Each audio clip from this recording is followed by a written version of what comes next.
Previously. The sun always shines on TV. You'll be sleeping with the television on. Television, the drug of a nation, breeding ignorance. Some people call television the idiot box. 57 channels and nothing on. She goes channel to channel, cold looking for that hero. She watch channel 0. Just another face that I know from the TV shows. I hate TV. So when we said that the revolution would not be televised, we were saying that, like, Will be televised, brothers, because the revolution is alive. And now for our feature presentation. You're interested in television in some way, and this is your first step in your journey around the Harmon Circle. Thank you for joining our experiment as we invite fantastic people to sit down and tell us about their favorite episode. What are the rules? They're pretty simple. We made a list of interesting people, pulled names out of hats, then asked the owners of those names what their favorite episode of television was, and asked them to tell us all about it. The selections are not legally binding, and the fine print of the contract says that these are favorite episodes of television as listed when someone is put on the spot and asked what their favorite TV show is. Mine literally change depending on whatever's on screen right now. So welcome to our first episode. TV rots your brains. That's absurd. TV only softens the brain like a ripe banana. Television.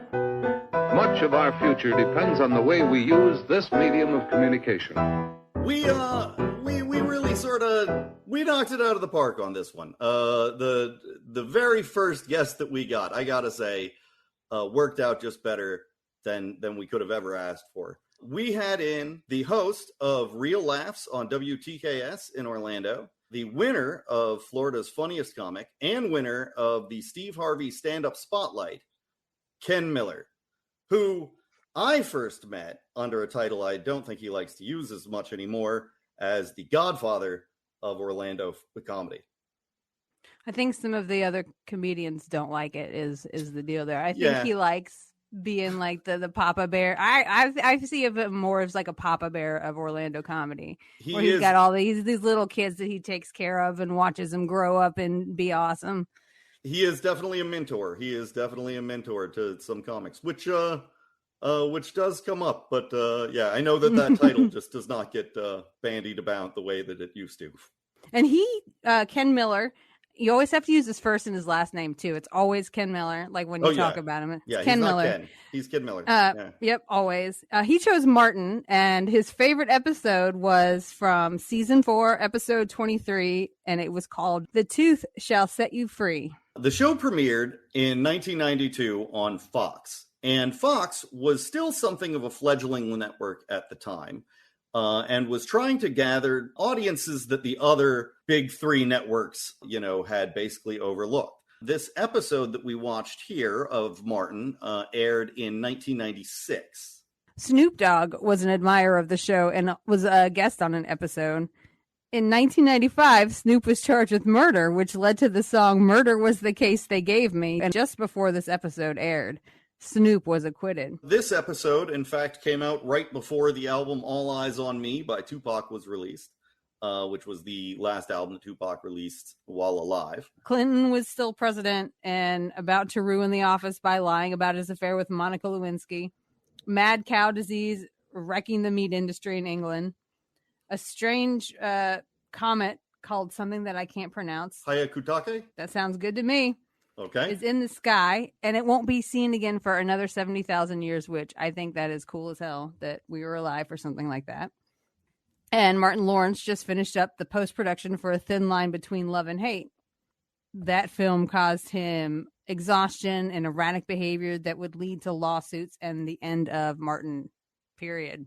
Very famously, Tisha Campbell sued him for sexual harassment or harassment on set, that she did actually win, or at least settled. I don't know that how that necessarily turned out. Around this period, Martin started to be treated as kind of crazy. Martin Lawrence, born in the same city in Germany that my grandmother was. Oh, fascinating. I thought that was really cool. Military base? He was a military brat. One of the reasons I thought that was neat is because Ken Miller also, he was in the military. Yeah. And now as a grown-up human being, he has traveled to 42 states and 9 different countries, and he worked in the White House for 5 years. Let's get on to the show and tell you a little bit about Martin and the tooth will set you free. What's up? What's up? And now, folks, I have for you the winner of the Steve Harvey Stand-Up Spotlight and Florida's Funniest, the host of Real Laughs on Real Radio 104.1, Ken Miller. What's up, family? What's going on? Oh, not terribly much, you know. What's in the background? You got what's some VHS tapes? What's going on back there? Oh no, it's all books and board games. Oh, no! I think you're aimed at the comic books, actually. Okay, cool. All right, that's nice, man. My background is my military jacket. Nice. And Lovely. usually I have Unsolved Mysteries on just to make, because James and them get mad on radio when I have TV playing. So I have the TV playing in the background, and they're like, "What are you watching?" I'm like, "Probably Unsolved Mysteries." Is that your go-to these days?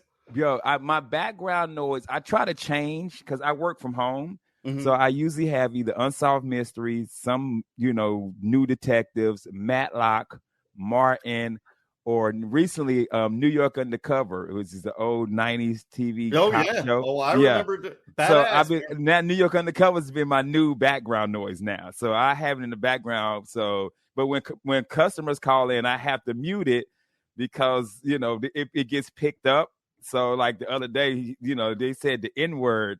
Oh, wow. But I didn't have it muted. And I was like, oh, Lord, please don't go back and listen to that call because I'm totally getting fired. Oh, wow. Yeah. I learned how to fist bump from New York Undercover. I think that was the show where I learned that. Bro, it's such a horrible show now. Like it's I go back and watch a lot of old shows. I love watching. I don't really watch anything new. My wife will get me started on a series, and I'll watch like 4 episodes, and then I'll stop watching it, and then it'll be season 3. And she's like, "You got to get caught up." I'm like, "Yeah, I'm just gonna go watch Unsolved Mysteries." But I try to watch it, and it's so, the acting so bad. It's mad stereotypical, like, it's got Puerto Ricans eating beans and rice and all black dudes and gangs. It's like it's so 90s stereotypical of Fox. Oh, what I mean? Yeah. Like and I'm watching it just like it's terrible. And then I'm like, I really liked this show as a kid. Yeah. It came out in 94, so I'm 17 years old.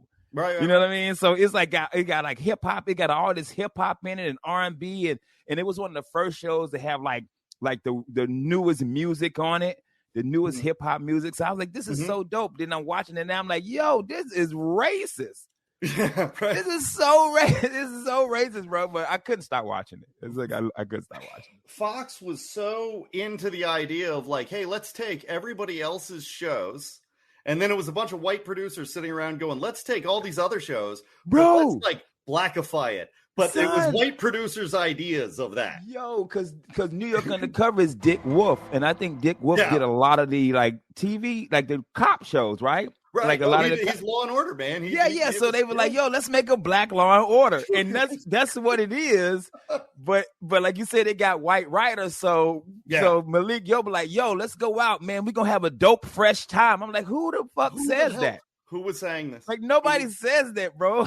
Other than white people who thought black people talk that way, who the fuck said this? But I got to give Fox props because before the WB and the CW and came around, Fox had the black shows. They had Martin, they had Living Single, they had Arsenio, they had New York Undercover. So that was your night. I think that might have been like a Monday or Tuesday night because it was Martin, Living Single, New York Undercover, and then Arsenio came on. Yeah. So I gotta give Fox props.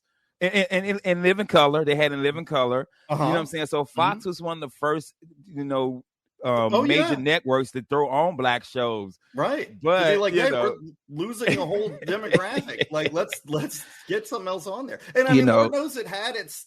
I mean, it still has its impact. You know, we still really kind of, you know, pull from Martin or learn from Martin. I was thinking of the fact you mentioned in Living Color. My favorite episode, if I were to do this, was going to be Homie the Clown from The Simpsons. And I mean the name right away. Like, you know? Dude, let me tell you something, man. In Living Color paved the way for so many of the future sketch comedy shows that they just don't understand. Now, I will say, if you really look back at it, if you go watch Richard Pryor's sketch comedy show, that paved the way for In Living Color. Because if you go watch Richard Pryor's sketch show, bro, let me tell you something. Ain't no way in hell that's playing today. It ain't even gonna make it, bro. I didn't know that he had a sketch You know what was show. funny, bro? He had a sketch show called The Richard Pryor Show on NBC, and it probably lasted 2.5 seasons, about the same amount of time that Chappelle lasted. Wow. And if you go back and look at it, it was, you know, Richard Pryor, you know, tackling race and religion and all the stuff that Richard tackled. Yeah. And it's Richard Pryor funny. You know what I'm saying? Only Richard Pryor could say nigga on NBC. Right. Like nobody else is gonna be able to say that on NBC but Richard Pryor. You know what I mean? So it was ahead of its time, but then it paved the way for In Living Color, which paved the way for Chappelle, which paved the way for Key and Peele. Fox was dope for black shows starting at that time, and then once Fox started kind of going away from them, then you know the WB came around and the CW, you know, all the Wayans brothers, you know. Malcolm and Eddie, you know, all the shows that UPN, you know, UPN, exactly, yo. Yeah, UPN and the WB had, and then that network started having all of the black TV shows. Yeah, man. But for me, it was Martin. Martin was my high school years. Like Martin was all I watched in high school, and then all my friend, you know, I was in the Army, so my first couple of years in the military. You know, I'm a kid, so I wasn't really hanging out. So on Thursday nights, I was watching Martin. Were your parents cool with you throwing on Martin? I'm roughly the same age. I'm a couple years younger. And my mother was one of those, I couldn't have Martin on in the house. I had to watch it at a friend's house. Oh, no, my mama didn't care. My mama, no, we were watching Def Comedy Jam as kids. Oh, okay. Like my mama didn't have those type. We also kind of watched ourselves. I'm 8 of 11 kids. I'm from a big family. Oh, wow. So, you know, my mama was, you know, working. And then when she wasn't working, it's the weekend. So my mama going out. My mama going to the club. So we kind of watching ourselves. So we watched what we wanted to watch. We didn't have any, you know, rules to what we could watch or even listen to. You know, my mama hated hip hop. But I grew up on hip hop. My mama called it the music. Like that's what she used to call it. She was beatboxing. I don't want to hear that music in my damn house. But she didn't care that we listened to it. You know what I mean? She wasn't like taking the record and bashing me upside the head with it. You know what I'm saying? And I grew up in the NWA Luke. You know, Uncle Luke. You know, I grew up in them days of hip hop. You know what I mean? Yeah. Like, so my mama wasn't like that when it came to TV at all. Like, not at all. My mother had the very strict, like, we couldn't have Married with Children on. We couldn't have, you know, and this sort of thing. And Martin was just bridge too far for her. Yeah. Now, Married with Children was the show, bro. Oh, that show's great. That show's like, I'm telling Fox didn't care. Who else? Gary Shandling show was on Fox. Gary Shandling show was on there. Yeah, man. Fox was like, yo, we are upstart. We don't care. We brand new to this, yo. That was it. They were just like, well, we're gonna be a new network. Let's just do whatever. Yeah. But then they got the NFL and they was like, we got to do that. And then start caring. We got to do better. We can't put all these black shows in here. Let's talk about Martin, because I mean, I do remember Martin being. I mean, I was like I'm saying, I was a teenager, and I remember Martin being essentially groundbreaking on the level of like we've had like the Cosby Show, and we've had like Family Matters in this sense of like these are our presentations of black families on TV. And I remember Martin was one of the first times that we just got like a black comedian who was just like, I'm going to go all out. I'm just going to be all out me on the show. And I still don't know who saw Martin's act and said, okay, you can do a clean version of that for a network show. Yeah, right. Well, the thing with that was, it was Def Jam made a lot of for me, I think the 80s was the Tonight Show. The Tonight Show in the 80s made comics, but in the 90s, Def Jam. If you blew up on Def Jam, you were going to be a star. You're thinking your Martins, your Bernie Mac, Steve Harvey, Chris Tucker. All of them. You know what I'm saying? Yeah. Like D.L. Hughley, Mhm. the Torrey brothers, Guy and Joe Torrey. You know, you look at Monique. You look back at the guys and girls that blew up on Def Jam. They were all starting to get TV shows in the 90s. And Yeah. Martin was the first. You know, Martin started out as like a sidekick. He was on House Party. He was the DJ Right. on House Party with Right. the stinking breath. Like he wasn't even like a main dude, but he Right. stole the movie just, yeah. you know, by being that guy. And Yeah. so, you know, he was the host for Def Jam, and HBO loved him and was like, hey, let's get his brother a TV show. And he got a TV show. And my wife, which is so crazy because Martin is like her favorite show. So we go to bed with Martin on. We the few people, we sleep with the TV on. I think anybody that don't sleep with the TV on is a serial killer.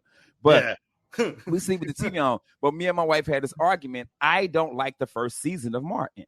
Okay. I think it's corny to me. It's just corny. It's just so corny you know how season. first seasons are. First Seasons are seasons. corny. First But then season's once corny. he gets that character and him and Pam start to antagonize each other, I think the show gets better. And then Martin, you know, and then once him and his wife start getting together, then the other characters, you know, you guys watch sitcoms. When all the characters start developing into the character they're going to be for hopefully 3 to 5 seasons, then the show starts to pick up. And that's how I feel about the Martin first season. But after that, he couldn't do any wrong for me. Like, seriously, I could watch an episode and just sit down and watch it like I've never seen it before. But I know every word to it. Like, right. But you'll still laugh. It's still, and I still laugh. I will still laugh. Before we even talk about The Tooth Will Set You Free, give me a synopsis of Martin itself. Tell me what that show is about. So for all you guys listening, paying attention, you've never watched Martin. Martin starts off as a DJ. He's a DJ in Detroit doing morning radio. And he has a girlfriend named Gina who, you know, Martin's a super male chauvinist. Well, I'm the man, and it's all about me. But when he got a woman that really is like, no, it's all about us. I'm going to teach you how the world is. And then he has 2 friends, Tommy and Cole. Tommy has no job, and Cole is real stupid. And then Gina has her best friend who is Pam, and Pam and Martin hate each other. Yeah, and they just go through life of, you know, a couple who's living in Detroit where Gina is an ad advertiser. Martin is a radio DJ who eventually gets fired and becomes a TV host on like public access TV. And, you know, his friends, they go through, you know, the hijinks that every sitcom goes through, you know, almost getting evicted, getting robbed, snowstorms, going to Hollywood, going on vacation, like everything that you see in the sitcom. Every sitcom that every writer writes about, that's Martin. Right. Martin, Gina, Pam, Cole, and Tommy. And then Martin played these characters as well. You know, Martin had characters he played where he played Jerome, which was like this broke pimp. He played Otis. Yeah. Otis was the cop. He played Shanae, his next door neighbor. He played his mom. You know, Martin played his mom. That's right. Martin played a white guy. Bob from accounting, you know what I mean? Bob from accounting. He was first season. He was like, hey, bro. Yeah, he was like, hey, brother, what's going on, dude? He talked like that, you know what I mean? Like, so Martin played a bunch of characters, but he also had a bunch of like guests to come on. You know, he had Tracy Morgan was a guest. Hustle Man. The next episode. Yeah, Hustle Man. Hustle Man is my favorite character, bro. This dude sold chickens on a stick. He tried to be a wedding planner. He sold jewelry, like he did everything. And then, you know, you had Bruh Man from the 5th Floor, and then you had Miss Jerry. You had so many iconic like characters from Martin's show that for people who are Martin fans, if you see a character, they can quote a line from that character. Yeah, right. So okay, so give me a good Shanae line. How you doing? You know the Shanae. No, I know you didn't. You know that was Shanae. How you doing? No, you didn't. Like that was Shanae. She was Shanae around the way. She had the long press-on fingernails. She always had the big bun with red and purple blue hair, and she owned a salon called Shanae Show Enough Salon. So give me the breakdown. Let's get into this episode. So this episode, it is 1996, 4th season. and it is called The Tooth Will Set You Free.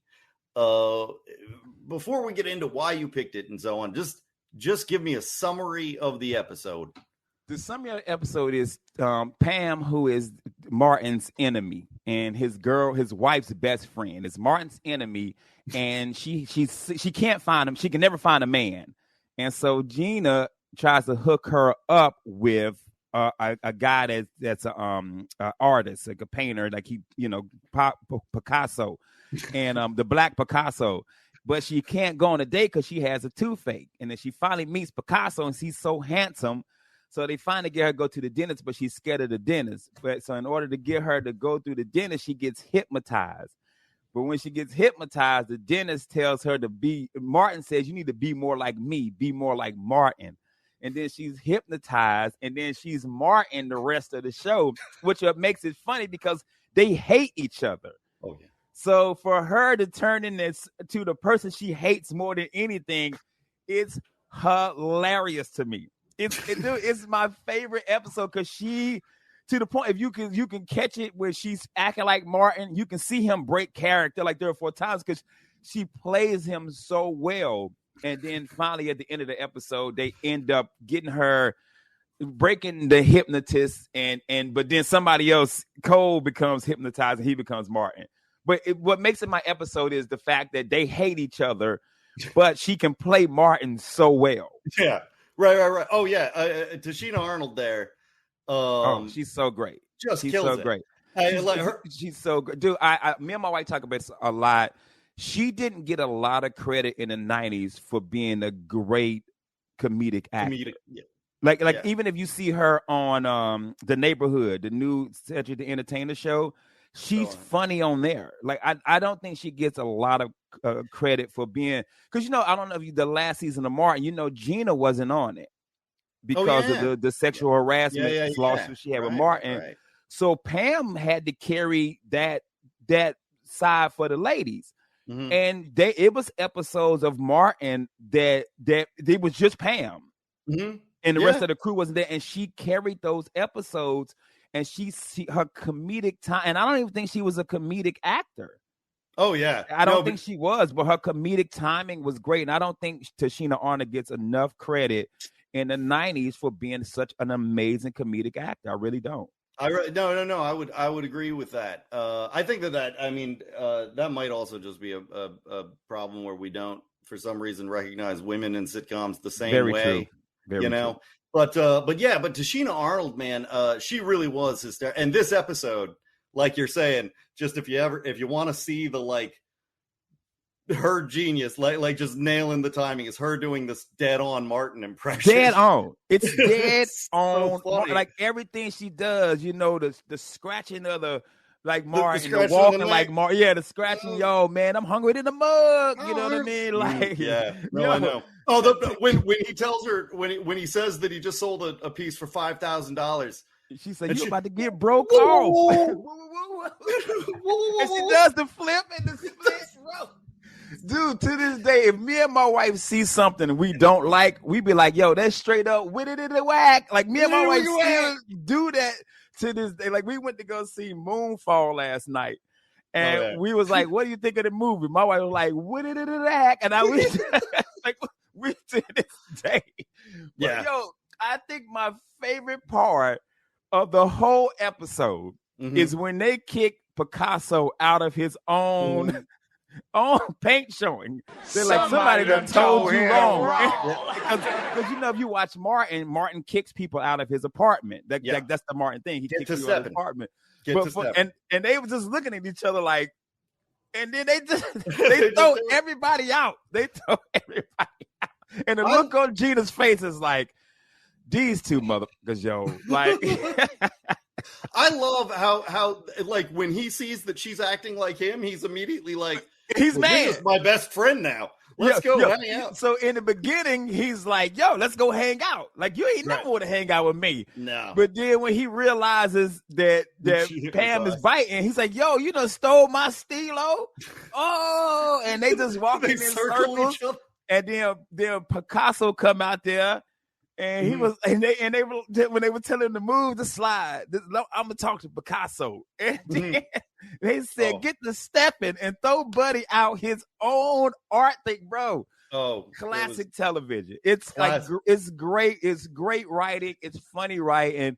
And for the 90s, man, that episode, I can watch that episode every time it come on, bro. I'm actually friends with the dentist on Martin. Oh my gosh. Okay, so Yeah. I was going to get to the dentist eventually. Let's talk about that right now. So Dr. Friendly in this episode, who by the way has a very weird part in this episode. He shows up, he hits on Pam almost immediately, like in a really creepy And he's way. a kid dentist. Yeah, he's a kid dentist. He's a kid dentist. And that was the joke. And Cole, the dumb friend, is like, I would never take you to a kid dentist. He's a grown up. He's a grown-up. Like, He he's works a grown on up. kids. And then they get there and they got all the toys. But yeah, Dr. Friendly is a comedian named Steve White. Steve White was on the first ever episode of Def Comedy Jam. Oh my gosh, really? He was on it first. He's also in Do the Right Thing. He's Yeah. part of the crew with Martin and all those guys that burned down the pizza shop. And he's in Malcolm X. And he actually lives in Port Charlotte, Florida area. I was doing a comedy show and I met him. And when I tell you, funny and one of the nicest people on the planet, and we are like good friends now. And we That's have this cool, running joke where my wife is always cold. Always cold. So the AC in this house is on like 75, 76. Right. Like that's her thing. And we were eating, and I was like, if the AC on 76, that's the heat. And so anytime, and Steve White keeps his AC on 76, so he'll text me, but like, hey Ken, got my heat on. So, and that's been our running joke. But yeah, Steve White we became pretty good friends now, man. Yeah, no, that's really cool, man. That he's from the first, and that you know him. That's really neat. Like, have you brought the episode up to him? Like when I first met him, I'm looking at him. I'm like, why do I know you? I knew him, and the crazy thing was his name is Steve White. I know a white comedian named Steve White. Oh, so when the club owner was like, Steve White's coming, I was like, all right, cool. I ain't seen my boy in a while. And then this Steve White shows up, the black guy. Right, and I'm like, yo, I just watched you because they had just re-released Def Jam. So I was like, yo, I just watched you on Def Jam last night. Like, no lie. Like, it's such a coincidence. I just watched you on Def Jam. And we got to talking. I go back to the hotel because I'm working there all weekend. The episode is on. The Tooth episode is on. Oh wow! And I'm like, yo, it's fucking Steve. I take a picture of it and I send it to him. I said, bro, I'm looking like I just saw him on Def Jam. Right. I just saw him do a guest spot. Matter of fact, I was opening for Damon Wayans. Oh wow! So I just worked with Damon Wayans from another classic 90s, TV show. Oh sure. I got Steve White doing a guest spot after me. Like the most amazing show I can be a guy from Def Jam. I got one of the Wayans brothers, and I get back to the hotel, and Steve White is on my television. That's what an amazing comedy night, bro. I was gonna say, amazing everything comedy just night, sort of bro. synced up right there, man. Bro, right? How crazy is that, man? Like, look at me. Like, I'm geeking out. Like, I'm geeking out, bro. I got a Def Jam, Martin, and an In Living Color all in one night, bro. That's all in one night, man. That is nuts, and I messed up Damon Wayans' intro. I was so nervous. I'm not lying, bro. I had to bring up Damon Wayans. I said, coming to the stage. And I had this whole intro in my head because I have his book. Right. And I was going to mention his book. I was going to mention the specials. I was going to mention the movies. And then I was going to do In Living Color. And I said, coming to the stage, this guy wrote a book that was the last Boy Scout. And he was on that TV show. I couldn't remember In Living Color. Oh my God. I was so nervous. So I told the crowd, what was the name of that show? They was like, In Living Color. I said, what? In Living Color. What? In Living Color. How you living? What? How you living? What? How you living? In Living Color. Give it up from In Living Color, Damon. So I fixed it. At least you fixed it. I was like, he wrote a book. And he was in that movie where the president got shot. Like, I was just saying stuff that wasn't even his. Yeah, right. just describing movies you've seen and hoping the movies that I saw that day. Like, yo, man, he was in Independence Day. Like, who? Wait, what? And so the next day he was like, hey, just say In Living Color, Damon Wayans. You ain't got to give me this crazy intro. He wasn't mad enough. He laughed about it when I told him, like, man, sure. I totally messed your intro up. Yeah. Well, good that he's one of the cool guys then, you know. Yeah. It doesn't come down. Well, let's go back. I want to go back to the episode, and I want to go to the beginning of the episode. And I want to go to Martin and Gina in the apartment there. And I just want to know, this, again, it seemed like one of those apartments. First of all, Martin's one of those shows to me where, like, you mentioned that he was a DJ, and then he later is on the public access and so on. But, like, it was one of those shows where the jobs didn't seem to matter. No one ever had to go to work. Everybody just is like wherever they need to be at any given time. And they always have the money to do whatever it is they're doing. Yo, typical TV. Like, Martin's a DJ and Gina's like a ad. She does like local commercials. She does commercials, ad thing. But it's episodes where they talk about they don't have, like, they got like $5,000 from the IRS, and they were like rich. Like, oh my God, we're opening a restaurant. Like, you know, like that doesn't happen. Right. No, it was one of those shows where, again, they never had money if they were talking about money, but then they'd just be doing things. That you're like, where do you get the money to do that? Bro, that's so true. Like I you know, you sit and think about most sitcoms. Oh, yeah. But Martin was one of the ones where they were like, man, we ain't got no money. But they were always eating out. They were dining out. They were, you know, doing stuff. They were always at Nipsey's having a drink. Right. You know what I mean? Right. Yeah. But they were broke all the time. But they were broke. But they were always broke. Again, Al Bundy is a shoe salesman, and his house is a palace. And he got a 2-story house. Yeah. I don't know what they think shoe salesmen make, but at the time it was, again, that was just 90s TV. That was 80s, 90s TV. Just put your man, I was a shoe salesman, $4.25. Right. Yeah, that's it is what not they enough. I worked at Payless Shoes, $4.25. Right. Yeah, could not have afforded that house and a wife and 2 kids. Nah, let's use Section 8. And a dog. but yeah, no, so I always love that about it. I love their apartment. Hey, I love the color scheme in their apartment. Oh yeah. With that ugly ass green couch. Right. That couch is terrible, bro. That couch is so ugly. And in the early days of Martin, he had a bunch of hip hop stuff hanging, like Do the Right Thing posters. Oh, wow. Like it was real hip hop. He would rock a lot of HBCU, like historically black college, shirts and sweaters. So in the early days, it was blackity black. I'm black, y'all. I'm wiggity black. Like it was like that. Mm-hmm. And then, once it started becoming like a popular show, they were like, look, we got to take this down and actually paint the wall. Right. Yeah, it was all like, hey, I don't think white audiences are going to be. We got to take this down. That's back when Spike Lee was controversial. Like, we got to take this poster down. Somebody busting out a Howard jersey. Like nobody's. Howard on Grambling. Have Grambling shirt on. Yeah. So his early days. Martin would rock a lot of HBCU stuff. On the Fresh Prince too. Will Smith early days, the same thing. They were representing a lot to HBCUs, which was dope for sure. But as the shows got on, and they start getting that white sponsor money, they're like, "Hey man, I'm gonna need you to take this down and paint the wall." Yeah, you got to paint the wall. It is tragic how recently that's how producers were thinking. Like we're just like, oh, I'm sorry, like you can't be that black. Like that's yeah. You can't be that black on a black show. On a black show on a show that is so obviously like but.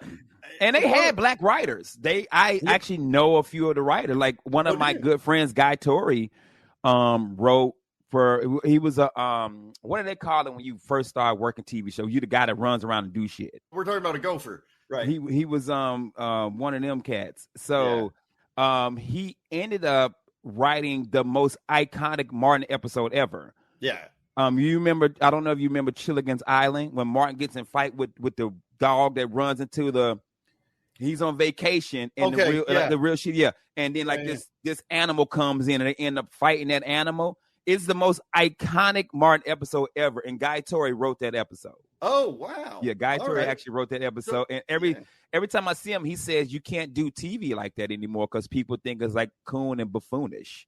Right. Instead of just it's funny TV. Like the stuff that offends people now, or people think, oh, that's so coonish. It's so corny. That's a classic. Like I've seen other black TV shows try to replicate that episode. Because you ask anybody that's a Martin fan what their favorite episode is, and 9 times out of 10 they're going to tell you Chilligan's Island. I think if you were to see any white person attempt an impression of Martin, you would immediately go, well, that's offensive. Whose house? Run's house. I said, whose house? Run's house. Whose house? Say what? Run's house. Say what? Martin. Like if you were if I were just to try and do a Martin. Yeah, if you walked up to me and like, what's up? Yeah, I'd be right, like, exactly. Man, yo, get your ass out my face. Take it down. Exactly. Like, yeah. Honestly, I wouldn't be offended. I would just think you were a Martin fan. I mean, I wouldn't. If you were a Martin fan and you came up to me and you quoted Jerome from Martin, I say Jerome's in the house, I would laugh. It wouldn't offend me at all. Or if you hit me with a what's up. Dude, Martin worked at WZUP. And when I would write letters, when I was in the military, I would write letters home to my friends and family. I started out, what's up, WZUP. That's how, that was how I started. My father used to laugh, rest in peace, Pops. My father was military too. So when I would write my dad, he said, I always love when you write that WZUP. But I don't think he knew it was from Martin. I just think he thought I had something cool going on, but I don't think he knew I stole it from Martin. I like that. That's how they introduced the idea that Pam had become Martin. Was when she comes out of the hypnotist. What's up? And she can't quite do it. When she goes too high, it keeps disappearing. So she just What's up? What's up? What's up? It's like, yo. And then she like snaps out of it. But the other thing that makes me laugh about that part, you made me think about it. Their back and forth is that Pam has bad breath. Oh, and so when he walks past and she's like, yeah, it didn't feel that bad. He's like, yo, you could have did something about the breath. Did something.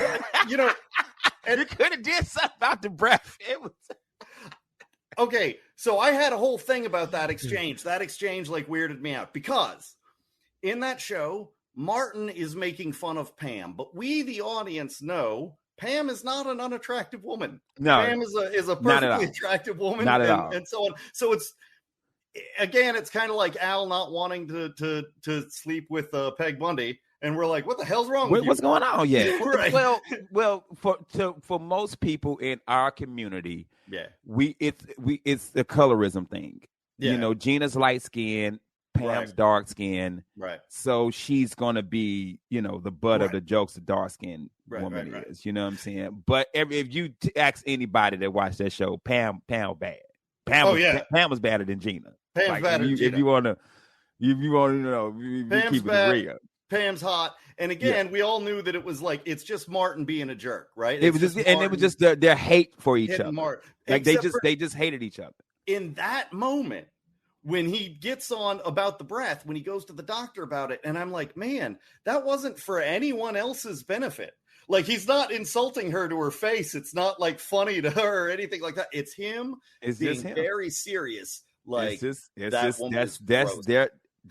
relationship. I'm like, that's their relationship, man, to the point where the last episode of Martin, when Pam walks out and she says, one thing that I hate is you.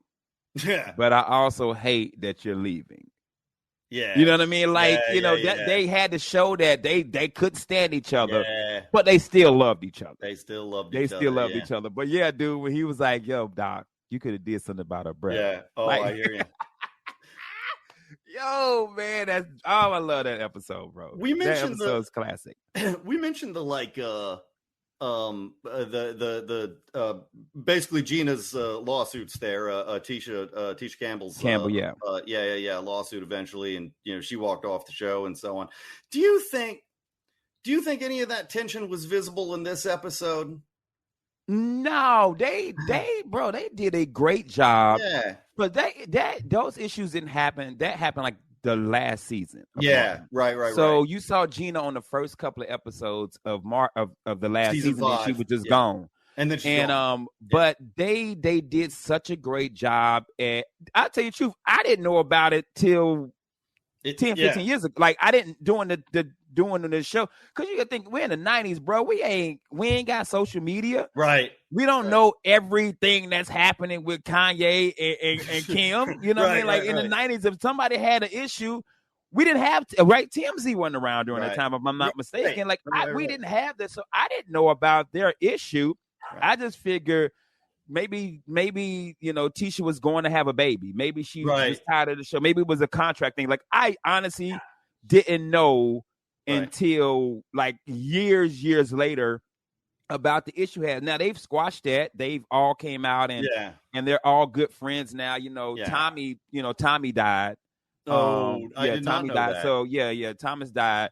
But they're all, they're cool now. But Tisha, Pam and Gina, I was about to use their real name, but Pam and Gina, they're like good friends. I don't know if they host the Soul Train Awards every year, like for the past 3 or 4 years. I did not know that. That's but really cool. for Tichina or Pam to stay on the show when Gina left, even though they were like, you know what I mean? Like, I don't know if I could have did that. If my good friend, I mean, I get it. You got to work, you know what I mean? But if that was going on with my good friend, I don't know if I could have, stayed on the show, but she did, and she carried it. Pam helped carry that show. I was gonna say she carried it over the finish line.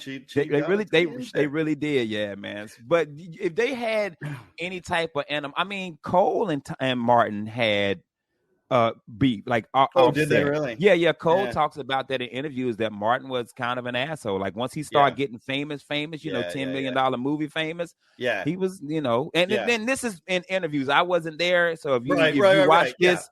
Ken Miller I'm giving y'all secondhand info that I got from somebody else. I wasn't in the room. You know what I'm saying? But from what I've heard from people, that Martin, once he started blowing up, he was kind of a dick. You know what I mean? So. Oh yeah, no, and I 100% believe it. One of the things I find really interesting about Martin today is that it wasn't so much just about the writing. I mean, like you said, they had good writers. They had really good writers who wrote these really iconic things. But Martin himself doesn't ever seem to be just like working off a script. And it's very little, it's very rarely that he's given you like just a joke with a punchline. It's always about Martin's reaction. It's about Martin's performance, the way that he delivers everything. I mean, I think about just in the very beginning when they're looking at the thing and she's like, "Oh, he's a painter. He's a friend of mine." And he's like, "Oh yeah." That he's like, maybe we could get him to give us a quote on painting. On the house. Yeah, you get us a quote on the house. Yeah. And that's not like a funny line. It's only funny because of how he's doing it. Like the way that he is doing it is. And the fact that we know that it's a artist. But he thinks it's a handyman. It's a handyman. You know what I mean? And so he presents his which was how Martin was for always. Gina was trying to get him some culture. Yeah. And Martin doesn't have culture. You know what I mean? So she was trying to give him some culture. Okay, so this is another thing that I just thought was hysterical in the episode. So here we have the artist, Michelangelo Jones is his name, and it's his show. And he, from the moment you first see him, he is just refined. He is really put together. He's supposed to have culture and so on. And yet the first thing that happens when they get to the show, he leads Pam over to a painting. And what is the name of the painting? Tig Old Bitties. Tig Old Bitties. And I'm like, how at the end of this are you like, I thought you all had class. You named your painting Tig Old Bitties. Tig Old Bitties, man. Yeah, bro. And there are these moments in that where you can tell, you talk about Martin breaking character. You can tell Martin was about to cuss. I'm telling you. I wonder how many times they had to yell cut during the filming of any of those shows and be like, stop using the N-word, man. Like, stop it. There's an episode of Martin, bro, where he's out. He gets robbed. He comes home from, he gets married. He comes home early from his honeymoon to go hang out with Tommy and Cole. And they're hanging out, and he gets hustled by a woman playing pool. I mean, she hustles him down to he goes home in his underwear. and they get home and they're trying to explain to his wife what happened, and they mess the story up, and all you hear Martin say, "You mother," like he says that under his breath, but they still aired it because he's like, "You mother." That's not the mother. Yeah, so, right. It's been episodes where Martin's cuss, but they got it through because he found a way to mask the cussing word. Again, that was a very hard man to get not to cuss. One of the what, like 5 people that's permanently banned from SNL. Yeah. Hey, that's on the episode. There's an episode when he's trying to find a job and he can't find a job. He says, "This person won't call me back. They won't call me back in NBC. They banned me, but they can kiss my." And before it goes to correct. That's awesome. That's fantastic. But so he was always controversial that way. He was always like, a very just raunchy comedian. Like he was really willing to be out there. And I remember, of course, at the time, and we in fact looked this up, that it was right around this time, Bill Cosby was getting a new show, and Bill Cosby was mad that Martin was getting all the viewers, and he basically went on a rant like Bill Cosby used to be known for. And by the way, for kids who only know Bill Cosby now, there was a time when Bill Cosby was just a statesman of the industry. Bill Cosby was every black kid in my neighborhood father, because we ain't have one. I mean, excuse me, Cliff Huxtable. I gotta make people understand, when I was a kid, I wanted to be a doctor. I wanted to be an OBGYN because of Cliff Huxtable, not Bill Cosby. The character Cliff Huxtable. Right. Bill Cosby is the evil motherfucker, right? But Cliff Huxtable is a sweetheart. And it's just because, again, at the time, the way that people listened to Cosby had all of these opinions on how black people should be represented on TV, and specifically what the medium of TV should be used for in terms of black representation. And he would get furious when people would put things like Martin on the air and be like, "This is denigrating, this is buffoonish, this is vulgar, and this is what we should be, presenting ourselves as, and blah, blah, blah." And at the time, I remember it was treated as like Walter Cronkite. It was just like the most trusted man ever, like saying this. And it was this like, okay, I guess we need to, to listen to him. I mean, again, his criticism is what makes Chappelle quit, and not do the 3rd season. I think that that's how some people are. The guy that's criticizing is usually the one doing all the bad shit. I mean, the BTK killer was out here going to church and he was killing people. You know what I'm saying? That the person that's telling you to do right is usually the one out here doing the most fucked up stuff. Of course, he was like, "Hey guys, this is bad for TV," and he's out here raping women. Like, for sure. I just want you Bill to think, Cosby. Can you imagine telling like 18, 17-year-old Ken going, "Hey, just so you know, 20 years from now, Martin is way more respected than Bill Cosby." Like, can you imagine saying ain't that? No way. Ain't no way that that you would think that man would have that fall for grace. But all the comedians that he went out to, the Eddie Murphys, the Martins, all those guys right now, we look up to. Tell Bill I said have a Coke and a smile and shut the fuck up. Right. And everybody and he went to jail. Yeah. Like come on. Nah, you couldn't even tell me. I would tell you, if you came back from the future. Mm-hmm. And you came you popped up in 89, and I'm sitting there watching the Cosby Show. You was like, this dude right here, rapist, and he gonna be in jail. I'll be like, man, you don't get out my damn living room talking about Cliff Huxtable. Yeah, exactly. So let me ask you also, just as a comedian, what did Martin mean to, like did you take from Martin? Did you think about Martin when you first hit the stage, or were you like, that's not my thing? No, let me tell you something. Martin Lawrence is probably the greatest host of all time. If you go back and watch Def Jam, Martin Lawrence is probably the greatest host. And when I host for people be like, "Hey man, you're the best host I've ever had." But I got that from Martin. Yeah. I got that from watching Martin on Def Jam and watching how the one thing about comedy that a lot, and I love talking comedy, so here it comes. Yeah. The please. one thing about comedy that a lot of comedians don't have is likability. And people like Martin. And if you watch Def Jam, he came out and they was just like, oh, it's Martin. No matter who had the killer say, Chris Tucker could have had the murder said Bernie. Right. Martin was the stiller of that show. Right. Yeah. And a lot of comedians, I try to tell them, likability is just not. People just gravitate to some people. And in the 90s, Martin was one of those guys. So when I started hosting, I was watching Def Jam, looking like, okay, well, what did he do? How did he look at the crowd? What did he do? And I never forget, man, a guy, one of my favorite comedians who took me on the road when I was a kid, named Pat Garrity. Pat Garrity, the Never Ending Comedy Tour. Pat Garrity said, man, you know what's so good about you? He said, you're so likable. He said, bro, you can read a macaroni and cheese recipe on stage and people will laugh. Right. And I felt like that's how Martin was. Like Martin was just likable, man. He just came out in his energy and what he brought to the show. And sometimes it's just stuff it either comes with time or you're just born with it, or it's likability is hard to teach. But if you're likable, if you walk out and people just can sense like, man, I like this motherfucker.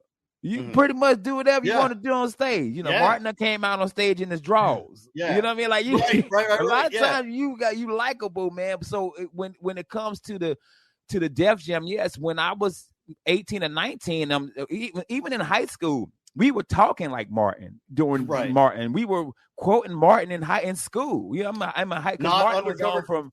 Not New York Undercover? No, not New York. No, I wasn't talking like, yo, son, we dopey fresh up in here, baby. You know, we were quote Martin like in the next morning on the bus on the way to school. Hey, you watched Martin last night? Martin did blah blah blah. You know, we would quote some of the stuff. But Def Jam Martin and Martin from the TV show that helped shape me as a young comic, man. Legit as a young comic, it really truly did, bro. He meant a lot to me in comedy, and I don't think a lot of comedians put Martin in their top 5 or 10. Yeah. Well, because again, it's hard to copy that. It's hard to write like that because it's not writing. Like I mean, I just remember there were times that like I've seen routines by him where he would just come out, and I couldn't tell you what the actual joke was. I couldn't tell you where the punchline was or whatever. But I'm in hysterics through the whole thing. And it's just him describing somebody's like nasty drawers or describing like, you know, and it's just him going off on this thing. And it's just funny. It's just really funny. He was such an off the dome guy. And I know when with me, I've been that way my whole life. Cause you know, growing up in the projects, growing up poor, having so many brothers and sisters, you got to be able to snap back.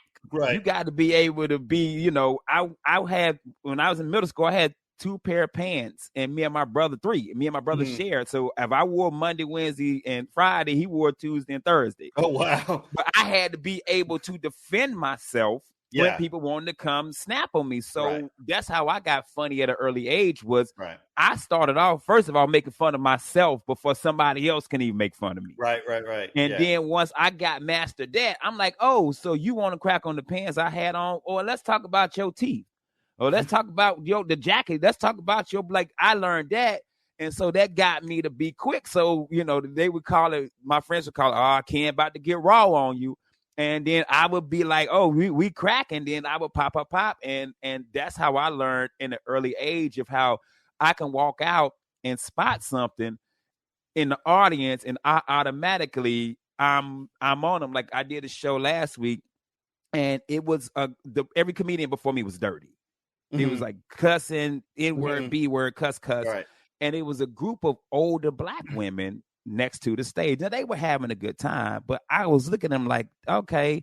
And as soon as I got on stage, first thing I said, hey, y'all give it up for the usher board over here. I'm so sorry y'all came to this dirty ass show.